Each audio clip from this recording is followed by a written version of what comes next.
भाइयों, कृषि तकनीक में आपका स्वागत है। खेती की नई नई जानकारियों के साथ एक बार हम फिर से हाजिर हैं।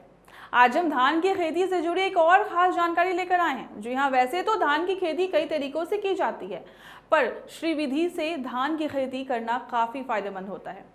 आइए सबसे पहले ये जानते हैं कि श्री विधि है क्या आखिर। श्री विधि धान की सघन पद्धति है। इसका विकास मेडागास्कर में वर्ष 1983 में फ्रांस के फादर हेनरी लालोनी द्वारा किया गया।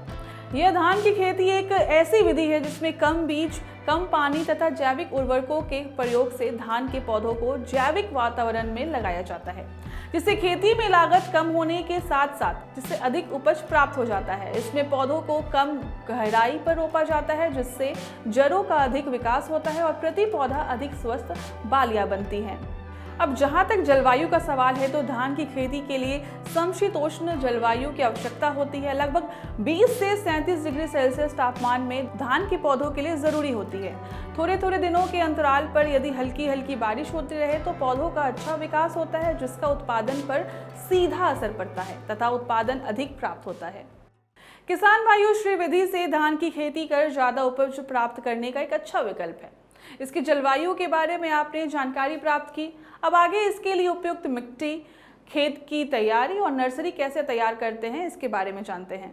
धान की खेती के लिए मटियार एवं दोमट मिट्टी सर्वोत्तम मानी जाती है। अब श्री विधि में धान की खेती के लिए ऐसी जगह चुनाव किया जाता है जहां आसानी से सिंचाई की सुविधा हो तथा जल निकास आसानी से हो। अब भूमि समतल होनी चाहिए, जिससे जल जमाव न हो सके और सिंचाई एक समान संभव हो। श्री विधि में रोपाई योग्य पौधे काफी छोटे होते हैं, इसलिए मिट्टी का मुलायम होना अति आवश्यक है। इसमें खेत की 3-4 जुताई करनी चाहिए। पहली जुताई मिट्टी पलटने वाले हल तथा अगली जुताई कल्टीवेटर द्वारा करनी चाहिए। प्रत्येक जुताई के बाद पाटा लगाकर मिट्टी भुरभुरी एवं खेत समतल बना लेनी चाहिए।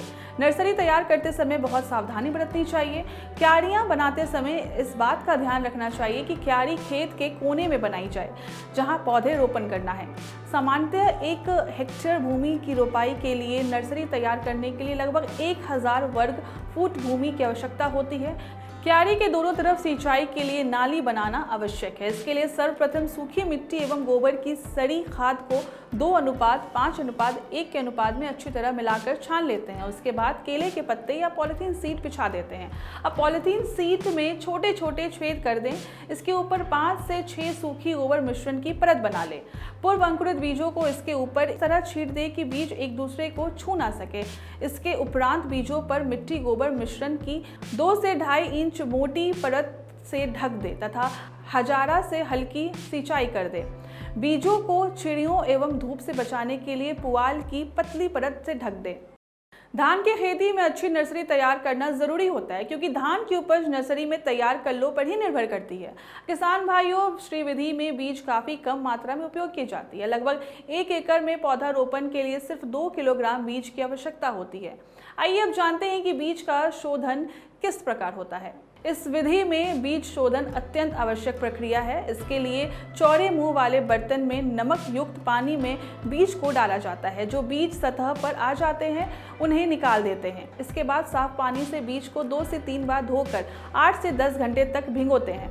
उसके बाद बीज को फफूंदनाशी दवा कार्बेंडेजिम 50 WP 2 ग्राम प्रति किलो बीज की दर से उपचारित करके बोरे में अंकुरित के लिए रख देते हैं।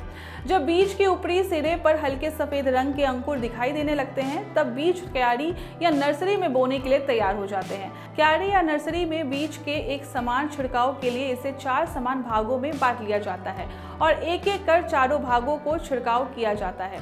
नर्सरी की क्यारियों में अंकुरित बीजों का छिड़काव दूर दूर किया जाता है। छिड़काव करते समय जिस जगह कम बीज पड़ता है वहां पर देखकर फिर से बीज डाल देना चाहिए।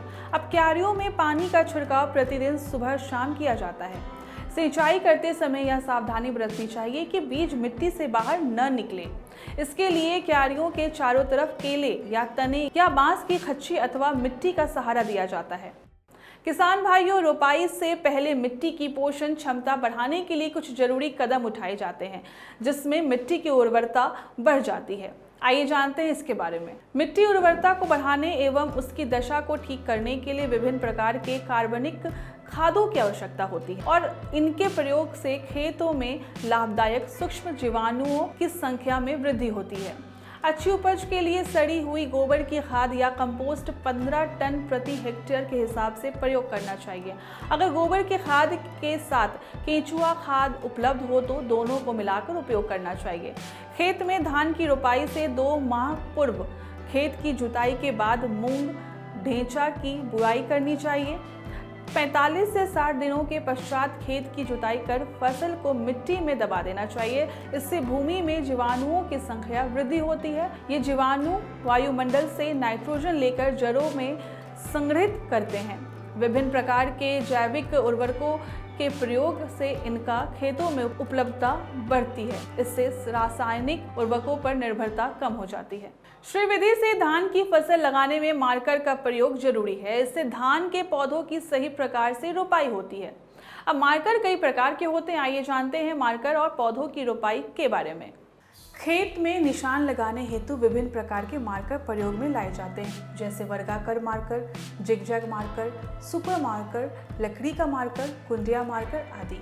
मुख्य रूप से 4 व 8 लाइन के रोलर प्रयोग किए जाते हैं जो 25 सेंटीमीटर वर्ग की ग्रिड बनाते हैं। प्रत्येक 8 लाइनों के बाद कृषि क्रियाओं के लिए 30 सेंटीमीटर की जगह अवश्य ही छोड़ देनी चाहिए, जिससे फसल को जल जमाव के नुकसान से बचाया जा सके। जहाँ तक संभव हो मार्कर का प्रयोग 1 दिन पूर्व ही पौधे लगाने वाले खेत में कर लेना चाहिए। श्री विधि में 8 से 12 दिनों के ही पौधे उपयोग में लाई जाती है। पौधे की जड़ों को सूखने से बचाने के लिए पौधशाला से बिचड़ा निकालने के बाद आधे घंटे के अंदर लगाने का प्रयास करना चाहिए। इसके लिए पौधे को खुरपी की सहायता से इस प्रकार निकालें कि पौधे की जड़ में मिट्टी लगी रहे। अब लगभग 10 से 12 इंच की दूरी पर 2 से 3 सेंटीमीटर की गहराई पर अंगूठे एवं अनामिका उंगली की सहायता से एक पौधे को मिट्टी सहित पानी भरे खेत में लगाएं। पौधे की रोपाई के उपरांत उसी दिन तथा दूसरे दिन हल्की सिंचाई जरूर करें। किसान भाइयों, श्री विधि में बताए गए तरीकों एवं बारीकियों को अगर ध्यानपूर्वक अपनाएं तो फसल जरूर अच्छी होगी। अब रोपाई के बाद खरपतवार की समस्या आम है, ऐसे में इनका नियंत्रण भी जरूरी है। धान के खेत में विशेष रूप से फसल की प्रारंभिक अवस्था में पानी न रहने के कारण खरपतवार की अधिक समस्या रहती है।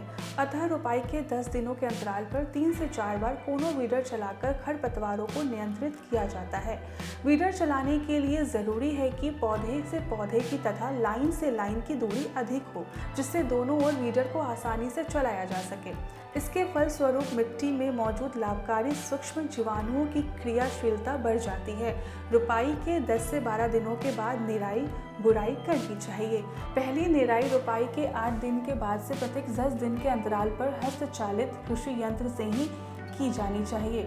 मिट्टी में हल्की दरारें पड़ने पर खेत में हल्की सिंचाई की जानी चाहिए। समतल क्यारियों में सिंचाई अंतिम छोर की क्यारी से प्रारंभ की जाए तथा प्रत्येक क्यारी का 3/4 भाग सिंचित होते ही क्यारी में पानी बंद कर देना चाहिए। पीछे से आ रहा शेष पानी उस क्यारी के लिए पर्याप्त होगा। इस प्रकार जल की मात्रा को कम किया जा सकता है। किसान भाइयों, कीट एवं रोग का प्रकोप हर फसल पर हमेशा होता रहता है, जिसका बचाव भी जरूरी है। इसके लिए कुछ जरूरी उपाय हैं जिन्हें आप ध्यान से देखिए। श्री विधि से खेती करने पर रोग एवं कीट का प्रकोप प्रायः कम होता है, क्योंकि पौधे से पौधे की दूरी ज़्यादा होने से प्रकाश व हवा पर्याप्त मिल जाती है और जैविक खाद के उपयोग से पौधों को प्राकृतिक पोषण मिलता है। अब मिट्टी में पाए जाने वाले कीड़ों के लिए नीम की खल्ली का उपयोग धान के खेत में करना चाहिए। नीम की पत्तियों को एक प्लास्टिक के गैलन में भरकर और गौमूत्र व गोबर डालकर धूप में कुछ दिनों तक रखने के बाद इसकी सांद्रता कम करके पौधों पर 2 या 3 बार छिड़काव करने से बीमारियां व कीड़ों से बचाव होता है। जब दाना पूरी तरह से पक कर तैयार हो जाए तो फसल की कटनी करनी चाहिए। अब कटनी करने के बाद फसल को 2 से 3 दिनों तक खेत में सूखने के लिए छोड़ देना चाहिए। अगर कटाई कंबाइन हार्वेस्टर या किसी यंत्र से की जा रही है तो दानों में नमी की मात्रा 16% होने के बाद ही कटाई करें। मड़ाई करने के बाद बीज को अच्छी तरह साफ कर लें, जिससे भूसा, मिट्टी, खराब बीज आदि अलग हो जाए। बीज की सफाई करने के बाद भंडारण से पहले अच्छी तरह पक्के फर्श पर सुखा लें, जिससे बीज में नमी करीब 12% तक हो जाए, नहीं तो बीज का अंकुरन प्रभावित होता है। भंडारण की जगह नमी तथा कीड़ों से मुक्त होना आवश्यक है। अगर ये खास जानकारी आपको पसंद आई हो तो इसे लाइक करें और अपने दोस्तों के साथ शेयर करें। हमारे चैनल कृषि तकनीक को सब्सक्राइब करें और बने रहें हमारे साथ। मिलते हैं अगले वीडियो में, तब तक के लिए नमस्कार।